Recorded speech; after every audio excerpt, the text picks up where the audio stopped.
सभा से पास किए गए इस बिल के अंदर जगाने का काम ह्यूमन राइट कमीशन ने किया है।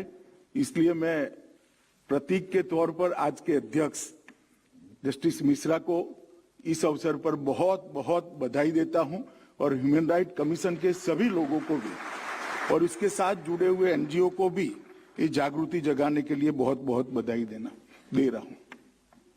चाहे कस्टोडियल डेथ हो, चाहे गटर के अंदर उतरकर गटर को साफ करने वाले का अधिकार की बात हो, चाहे आदिवासी दलित समाज के अधिकार की बात हो, हर क्षेत्र के अंदर ह्यूमन राइट कमीशन ने पीड़ितों की आवाज बनने का प्रयास किया है और सफल प्रयास किया है।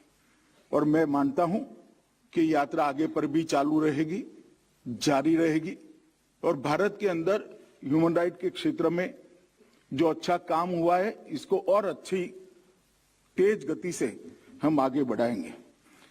मगर आज मैं इस मौके पर यहां आया हूं तो एक बात पर सारे देश भर के ह्यूमन राइट एक्टिविस्टों का ध्यान दिलाना चाहता हूं। 2014 से जब से परिवर्तन हुआ और एक लंबे अरसे के बाद देश में पूर्ण बहुमति की एक सरकार आई और नरेंद्र भाई इसके नेतृत्व करने लगे, प्रधानमंत्री बने, तब से एक ऐसे क्षेत्र पर उनका ध्यान गया जो ह्यूमन राइट के सारे अधिकारों की बात करने वालों की नजर के बाहर था।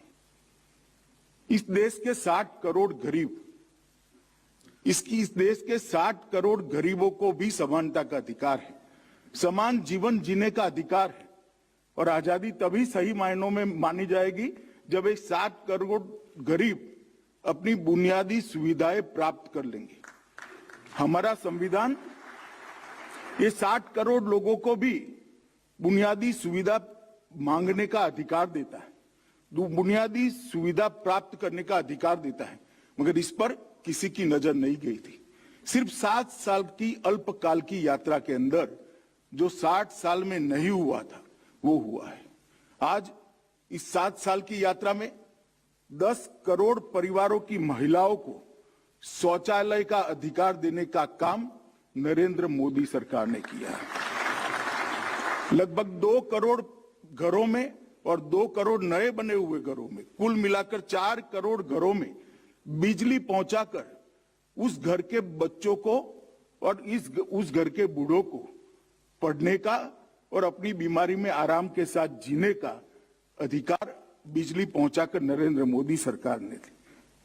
इस देश की लगभग 13 करोड़ परिवारों की महिलाएं धुआं खाकर खाना पकाती थी, कंडे और टहनियां जलाकर अपनी आंख की ज्योति भी जाती थी और फेफड़ों में फाइब्रोसिस भी होता था। उस बीमारी से उनकी अल्प समय में मृत्यु होती थी, अकाल मृत्यु होती थी। उससे उसको बचाने का लगभग 13 करोड़ गरीबों के घर में स्वच्छ ईंधन यानी कि गैस का सिलेंडर पहुंचाने का काम ये नरेंद्र मोदी सरकार ने कर उनके ह्यूमन राइट का बहुत अच्छे तरीके से संरक्षण दिया है। 2 करोड़ लोगों को रहने का घर दिया है और 5 करोड़ लोगों को ये रहने का घर मिलने की पूरी योजना बनी हुई है और देश के 60 करोड़ गरीबों को 5 लाख तक का, शायद ढंग से कोई जांच कर काम करेगा तो मालूम पड़ेगा दुनिया में ऐसी कोई स्कीम नहीं होगी जिसमें 60 करोड़ लोगों को 5 लाख तक का पूरा स्वास्थ्य का खर्चा वो परिवारों का आज सरकार उठाती है। उनके अपने स्वास्थ्य के साथ लंबा आयु जो ईश्वर ने निर्मित किया है उसके लिए वो पूरा करने का अधिकार इस सरकार ने दिया है। लगभग 60 करोड़ परिवार ऐसे थे जिनको बैंक अकाउंट की सुविधा नहीं थी। उनका सरकार से मिलने वाला उनका अधिकार, योजनाएं वो बिचौलिए खा जाते थे।